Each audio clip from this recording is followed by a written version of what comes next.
আতাইনাহু হুকমান ওয়া ইলমা।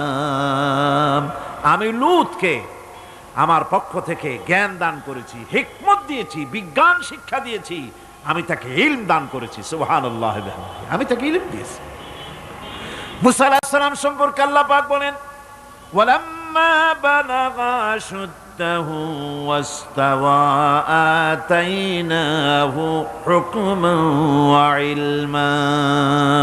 মুসা আলাইহিস সালাম যখন বয়স সন্ধিক্ষণে পৌঁছে গেলেন, যখন তিনি পূর্ণ বয়স প্রাপ্ত হলেন এবং তিনি যখন নিজেকে সম্পূর্ণ লালন পালন করার কাজ যখন তার সম্পূর্ণ হয়ে গেল, আমি তখন আমার পক্ষ থেকে তাকে ইলম দান করেছি, জ্ঞান দান করেছি, হিকমত দিয়েছি, জ্ঞান দিয়েছি। রাসূল করিম সাল্লাল্লাহু আলাইহি ওয়াসাল্লাম সম্পর্কে আল্লাহ পাক বলছেন, ওয়ালা ইন ইত্তাবা'তা আহওয়াআহুম বা'দাল্লাযী জাআকা মিনাল ইলম মা লাকা মিনাল্লাহি মিন ওয়ালিয়্যিন ওয়ালা নাসীর। তুমি যদি জ্ঞান লাভের পরও তাদের প্রবৃত্তির অনুসরণ করো, তাহলে আল্লাহর কাছ থেকে তোমাকে রক্ষাকারী কেউ থাকবে না, কোনো সাহায্যকারী তুমি পাবে না। আমি যে জ্ঞান তোমাকে দিয়েছি এটারই অনুসরণ করো, এর মধ্যেই মুক্তি, বিশ্ববাসীর মুক্তি এই জ্ঞানের অনুসরণের ভেতরে।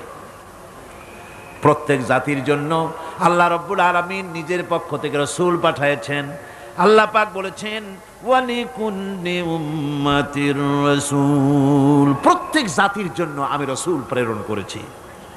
এমন কোন জাতি নাই যার কাছে নবী রাসূল পাঠানো হয় নাই। ওয়া ইম মিন উম্মাতিন ইল্লা খালা ফিহা নাযীর, সমস্ত নবীদের কাছে, সমস্ত উম্মতের কাছে, জাতির কাছে আমার পক্ষ থেকে আমি নবী পাঠাইছি। কোন সুবহানাল্লাহ।